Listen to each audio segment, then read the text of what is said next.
हाँ दोस्तों, ओम education online platform पे आज फिर से एक बार आपका स्वागत है। हम वैदिक सभ्यता के बारे में पढ़ रहे थे। वैदिक सभ्यता में कौन से लोग रहते थे हमने चर्चा की थी। वैदिक सभ्यता में आर्य लोग रहते थे। वैदिक सभ्यता में आर्य लोग रहते थे और आर्यों के हमने टोटल 10 कबीलों के बारे में पढ़ा था। कौन कौन से 10 कबीले थे चर्चा करते हैं। मैंने कहा था कुरु, यदु, अनु, तुर्वस और दुर्वे। पुरु, यदु, अनु, तुर्वस और दुर्वे। इसी प्रकार से 5 आर्यों के और 5 अनार्यों के कबीले थे। 5 अनार्यों के कबीले कौन कौन से थे वो भी हमने चर्चा की थी। एक का नाम था शिव, दूसरा पकवा, तीसरा अलीना, चौथा भलीना और 5वां था विस्पाणी। और 5वां कौन सा था? विस्पाणी। 5वां कौन सा था? विस्पाणी। इन कबीलों के बाद में हमने चर्चा की थी आर्यों का निवास स्थान। इन कबीलों के बाद में हमने चर्चा की थी आर्यों का निवास स्थान। और लास्ट में आर्यों का निवास स्थान दक्षिणी रूस क्षेत्र बताया था। कौन सा रूस क्षेत्र बताया था? दक्षिणी रूस क्षेत्र बताया था। मैंने कहा एक विद्वान था जिसका नाम था नेहरिंग और गार्डन चाइल्ड। मैंने कहा 2 मित्र थे। एक का मित्र का नाम क्या था? Garden child. एक मित्र का नाम था गार्डन चाइल्ड और दूसरे मित्र का नाम था नेहरिंग। दूसरे मित्र का क्या नाम था? नेहरिंग। यहां तक हमने चर्चा कर ली थी। और इन दोनों मित्रों ने कहा था कि आर्य दक्षिणी रूस क्षेत्र से आए थे। आर्य कहां से आए थे? दक्षिणी रूस से आए थे। इसके बाद में एक तीसरा विद्वान आया, उसका नाम था दयानंद सरस्वती। क्या नाम था? दयानंद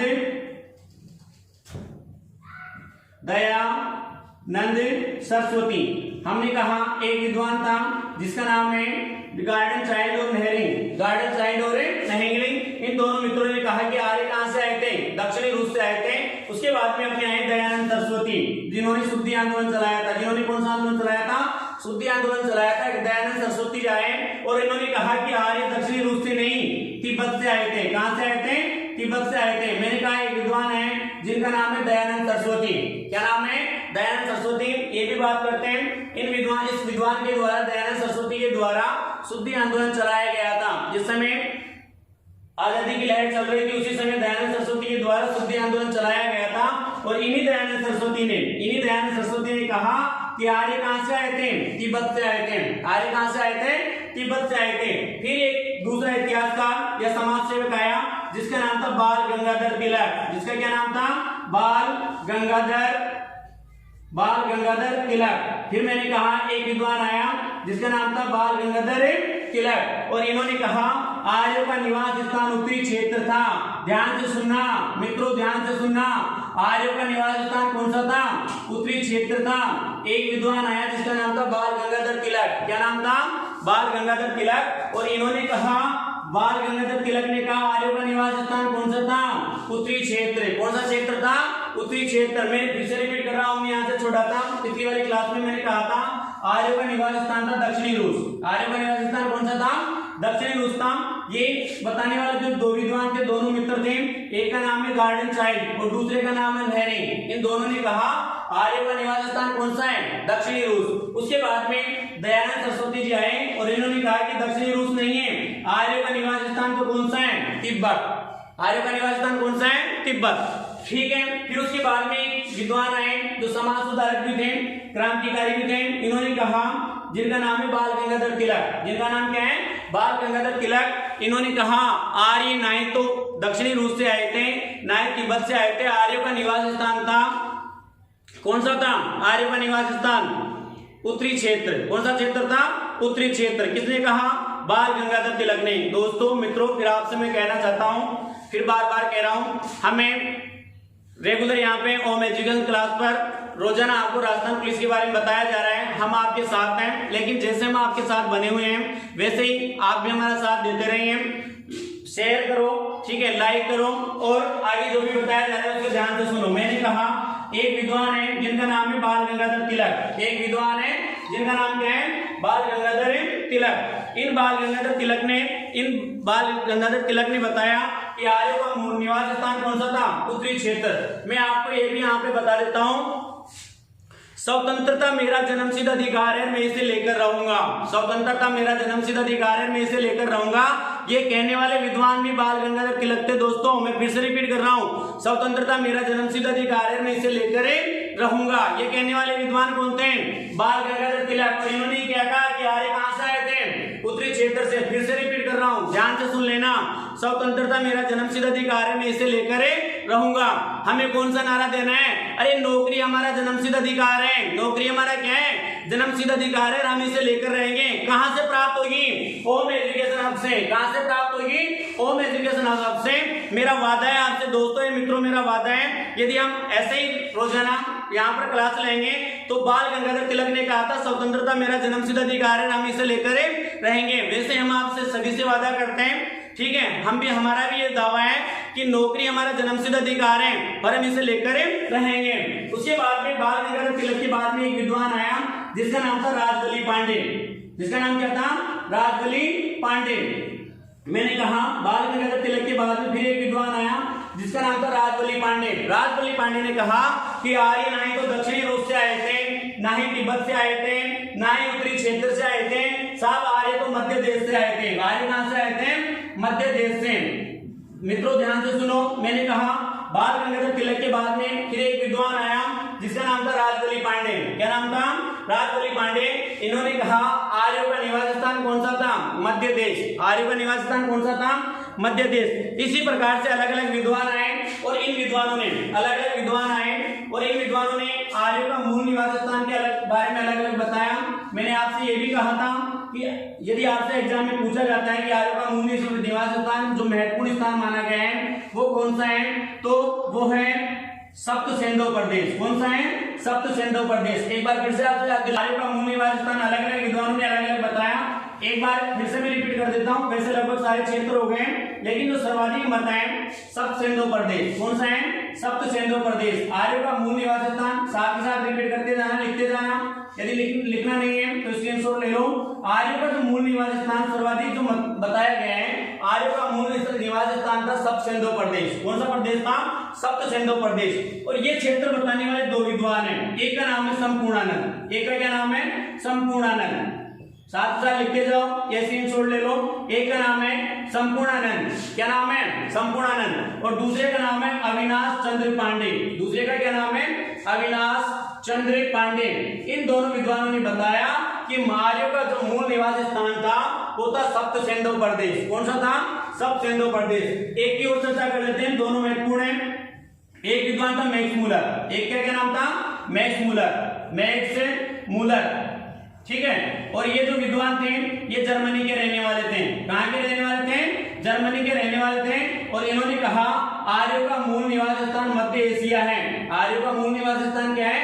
मध्य एशिया। कभी कभी एग्जामिनर हमारे साथ, ठीक है, बदल के प्रश्न पूछता है, मध्य एशिया नहीं बताता और बता देता बैक्ट्रिया। क्या बताता है? बैक्ट्रिया।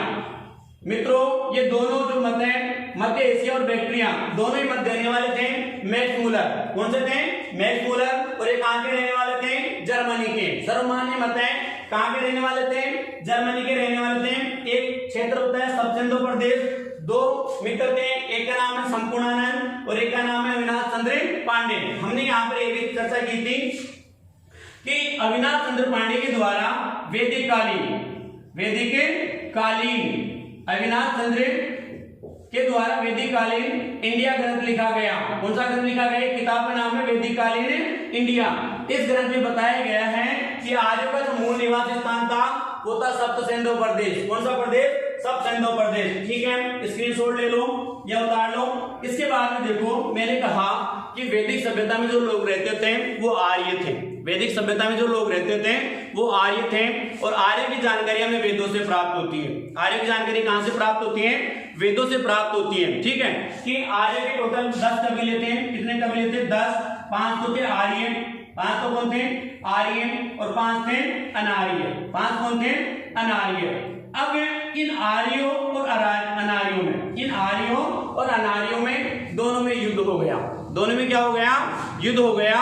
और उस मित्रों उस युद्ध का नाम था दशराज्य युद्ध। सबसे ज्यादा प्रश्न पूछा जाता है, बार बार पूछा जाता है, हर एग्जाम में पूछा जाता है।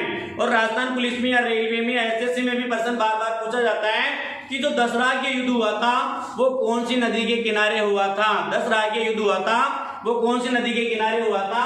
सभी को विद्वानों मेरे जो विद्वान साथी हैं, मेरे मित्र हैं, सभी को पता है या नहीं पता तो जान लेते हैं कि कौन सी नदी के किनारे हुआ, रावी नदी के किनारे। कौन सी नदी के किनारे हुआ, रावी नदी के किनारे। लेकिन मित्रों मैं आपको बता दूं ऑप्शन में रावी नदी नहीं थी, ऑप्शन में रावी नदी नहीं थी, ऑप्शन में उन्होंने दे दिया परुष्णी नदी। कौन सी नदी दे दिया, परुष्णी नदी। और मित्रों वहां पर हम जाके सभी के सभी रुक गए, यार हमने तो रावी नदी पढ़ा था, परुष्णी तो पढ़ा ही नहीं। दोस्तों आपको मैं बता दूं रावी नदी को ही वैदिक काल में परुष्णी नदी कहा जाता था, रावी नदी को ही वैदिक काल में परुष्णी नदी कहा जाता था। तो जो दसरा के युद्ध था, दसरा के जो युद्ध था कौन सी नदी के किनारे हुआ, परुष्णी या रावी नदी के किनारे, रावी या परुष्णी नदी के किनारे हुआ। किस किस के मध्य हुआ, आर्य और अनार्य के मध्य, आर्य और अनार्य के मध्य। कि साहब क्यों हुआ, हमने तो यही पढ़ा है कि युद्ध हुआ, लेकिन इसका कारण क्या है, युद्ध क्यों हुआ। ठीक है, तो आपसे मैं बताता हूं क्यों हुआ युद्ध। मैंने कहा एक पुरोहित था, ठीक है, जो ब्राह्मण थे, प्रधान जो ब्राह्मण होता था उसे पुरोहित बोलता था, और उस पुरोहित का नाम था विश्वामित्र जी। क्या नाम था, विश्वामित्र जी नाम था।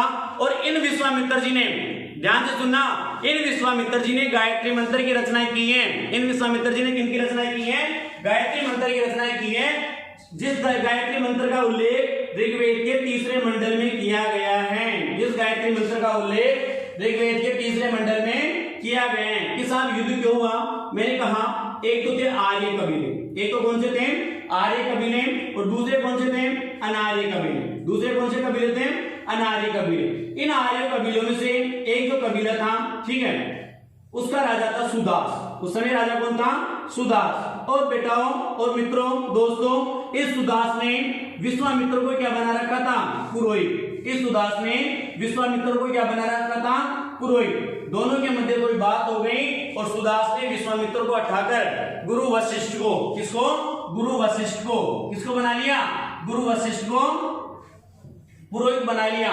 इसके कारण विश्वामित्र जी नाराज होकर किसके पास चले गए, अनार्यों के पास। इसके कारण विश्वामित्र जी नाराज होकर किसके पास चले गए, अनार्यों के पास चले गए। और उसी के बाद में आर्य और अनार्यों के मध्य युद्ध लड़ा गया। किस साहब इस युद्ध का क्या नाम था, दसराज के युद्ध। अब देखना अब आएगा आनंद कि साहब आपने तो 10 कबीले बता दिए, ठीक है, इसीलिए मैंने 10 कबीले बता दिए कि इस युद्ध का नाम क्या था, दसराज के युद्ध। ठीक है, दसराज के युद्ध क्यों था, क्योंकि 5 तो आर्य कबीले थे, 5 तो कौन से कबीले थे, आर्य, और 5 अनार्य कबीले थे। इसी कारण इस युद्ध का नाम दसराज के युद्ध था।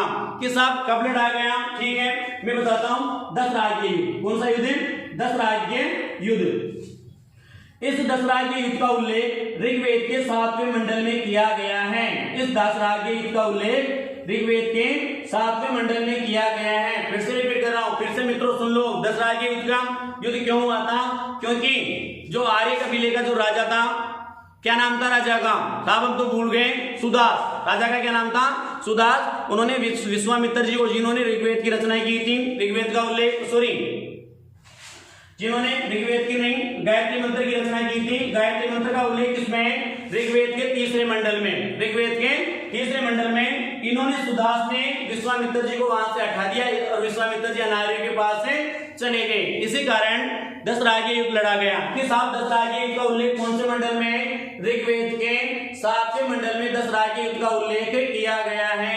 ऋग्वेद के 7वें मंडल में दसराज के युद्ध का उल्लेख किया गया है। ठीक है, अब हिसाब किया गया है, कौन सी नदी पर लड़ा गया, रावी नदी पर। कौन सी नदी पर लड़ा गया, रावी नदी पर। और इसी रावी नदी को परुष्णी नदी के नाम से भी जाना जाता है। इसी रावी नदी को परुष्णी नदी के नाम से भी जाना जाता है। इसी रावी नदी को परुष्णी नदी के नाम से भी जाना जाता है। जब दसराज के युद्ध हुआ तो इस युद्ध में आर्यों की जीत हो गई। मैंने कहा दसराज के हुआ, इसका उल्लेख ऋग्वेद के 7वें मंडल में किया गया है। इसका उल्लेख ऋग्वेद के 7वें मंडल में किया गया है। कौन सी नदी के किनारे हुआ, रावी नदी के किनारे हुआ। और उस समय वैदिक काल में रावी नदी को परुष्णी नदी के नाम से जाना जाता था। किस किस के मध्य हुआ, आर्य और अनार्य के मध्य। किस किस के मध्य हुआ, आर्य और अनार्य के मध्य हुआ। इस युद्ध को दसराज के युद्ध के नाम से क्यों जाना जाता है, क्योंकि इसमें टोटल कबीलों की संख्या कितनी थी, 10। टोटल कबीलों की संख्या कितनी थी, 10। 5 तो आर्य थे, 5 कौन से थे, आर्य कौन कौन से थे, पुरु, यदु, तुर्वस, अनु और दुर्व्य। ठीक है, 5 तो आर्य थे और 5 कबीले थे अनार्य। अनार्य कौन कौन से थे? शिव,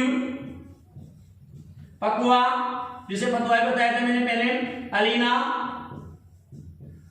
दोस्तों मित्रों साथ साथ लिखते जाओ, ये स्क्रीनशॉट ले लो। अलीना, बलीना और विस्वाणी इन 10 कबीलों के मध्य हुआ। इसी कारण इस युद्ध को दसराय के युद्ध के नाम से जाना जाता है। इसी कारण इस युद्ध को दसराय के युद्ध के नाम से जाना जाता है। और इस युद्ध में किसकी जीत हो गई? सुदास की जीत हो गई। अब आपने कबीले तो पढ़ लिए, एक प्रश्न और पूछ रहा हूं मैं आपसे, यहाँ पर कमेंट्स में बताना है, ठीक है। जो अपना जो राजा था, आर्य वंश का जो राजा था, आर्य जो राजा था सुदास, वो कौन से वंश से संबंधित था? आर्य वंश का जो राजा था सुदास, वो कौन से वंश से संबंधित था? 5-7 सेकंड दे रहा हूं मैं आपको, कमेंट में लिख दो, नहीं मैं बता रहा हूं। जो आर्य वंश का राजा था सुदास, सॉरी आर्य कबीले का जो राजा सुदास था, वो कौन से वंश से संबंधित था? चलो बता देते हैं, लिख लो, यहाँ पे लिख रहा हूं मैं। आर्य जो कबीले का जो राजा था सुदास, उसका जो वंश था, उस वंश का नाम है धनंजय। कौन से वंश से संबंधित था? धनंजय वंश से संबंधित था। फिर से रिपीट कर रहा हूं मैं, सुदास जो आर्य राजा था, वो कौन से वंश से संबंधित था? धनंजय वंश से संबंधित था। कौन से वंश से संबंधित था? धनंजय वंश से संबंधित था। दोस्तों फिर से मैं आपसे रिपीट कर रहा हूं, यदि आप राजस्थान पुलिस की तैयारी कर रहे हो, हमारे साथ जुड़े रहो regular. Om Education Hub Jammu Ramgarh online classes चलते हैं। यदि आप ऑफलाइन भी लेना चाहते हो तो जम्मू रामगढ़ विकास नगर में ऑफलाइन क्लासेस भी यहाँ पर संचालित की जा रही है, रेगुलर क्लास लग रही है। देखो भारत में अंग्रेज सबसे पहले आए थे 31 दिसंबर 1600 में। कब आए थे? 31 दिसंबर 1600 में आए थे। और 1600 में आने के बाद में धीरे धीरे अंग्रेजों ने यहाँ पर अपनी नींव डाल ली, ठीक है। भारतीय क्या थे? भोले टाइप के थे, तो अंग्रेजों ने यहाँ पर अपनी नींव डाल ली। लेकिन महात्मा गांधी जी आए। कौन आए? महात्मा गांधी जी ने राष्ट्रपिता के नाम से जाना जाता है, और उनके द्वारा लास्ट में आंदोलन चलाया, भारत छोड़ो आंदोलन। कौन सा आंदोलन चलाया गया? भारत छोड़ो आंदोलन। और दोस्तों मित्रों, महात्मा गांधी ने भारत छोड़ो आंदोलन में 2 नारे दिए थे। एक नारा था करो या मरो। एक नारा क्या था? करो या मरो। और दूसरा नारा था भारतीय राजाओं अंग्रेजों का साथ छोड़ो। दूसरा नारा कौन सा था? भारतीय राजाओं अंग्रेजों का साथ छोड़ो। हमें भी गांधी जी के सीख पे चलना है, या राजस्थान पुलिस में सेलेक्ट होना है, या तो खडोली को करना है, कुछ भी करना है। और यदि पढ़ना लिखना नहीं है तो आप सोच लो, फिर अपने मित्रों के साथ जिनको बताया कि हम राजस्थान पुलिस की तैयारी कर रहे हैं, सभी मित्रों को बताया मेरा दोस्त राजस्थान पुलिस की तैयारी कर रहा है, या हमारे माता पिता जो सपने लेकर बैठे हैं कि एक दिन हमारा बेटा है तो राजस्थान पुलिस में सेलेक्ट होगा और देश का नाम रोशन करेगा, ठीक है। ये तो है करो या मरो की स्थिति। दूसरी कि भारतीय राजाओं अंग्रेजों का साथ छोड़ो। जो राजा किसके साथ मिले हुए थे? अंग्रेजों के साथ। उन्होंने कहा था कि भारतीय राजाओं अंग्रेजों का साथ छोड़ दो, हमारा देश आजाद हो जाएगा। मित्रों मैं आपसे यही कहना चाहता हूं, आपकी जो मित्र मंडली है यदि अच्छी होगी, अच्छे मित्र होंगे, पढ़ने वाले मित्र होंगे, ठीक है, तो आपको सफलता अनिवार्य रूप से प्राप्त हो जाएगी। दोस्तों मैं यही कहना चाहता हूं, यदि आपको सफलता प्राप्त करनी है हमारे साथ जुड़िए। ओम एजुकेशन हब पर आपको रोजाना राजस्थान पुलिस से संबंधित क्लासें यहाँ पर उपलब्ध करवाई जाएगी, ठीक है। अब कोई मित्र उतारना चाहता है तो उतार लो, स्क्रीनशॉट लेना चाहे स्क्रीनशॉट ले लो, ठीक है। आगे इरेजर कर दे। स्क्रीनशॉट लेना चाहो मित्रों ले सकते हो, लिखना चाहो लिख सकते हो, एक बार ले लो स्क्रीनशॉट। मैं हट जाता हूं यहां से, ठीक है। अब मैंने कहा आर्य ने मूल निवास स्थान देख लिया, एक हमने देखा इनके बीच दसरा के युद्ध हुआ था, ठीक है। ये भी आपको पता चल गया कि दसरा के युद्ध क्यों हुआ था, ठीक है, क्योंकि जो टोटल जो कबीले थे उनकी संख्या कितनी थी? 10। टोटल कबीलों की संख्या कितनी थी? 10। टोटल कबीलों की संख्या कितनी थी? 10। 5 तो आर्य थे, 5 अनार्य। इसी कारण इस युद्ध को दसरा के युद्ध के नाम से जाना जाता है। और यह युद्ध रावी नदी के किनारे, जिसे बरुसनी नदी भी कहा जाता है, वहां पे हुआ। और इसका उल्लेख ऋग्वेद के 7वें मंडल में किया गया है। दोस्तों यदि आपको वीडियो पसंद आ रहा है शेयर करो, लाइक करो, ठीक है। और रेगुलर यूं ओम एजुकेशन हब पर रोजाना क्लास लेते रहो, ठीक है। और राजस्थान पुलिस की तैयारी करते रहो। धन्यवाद, थैंक यू।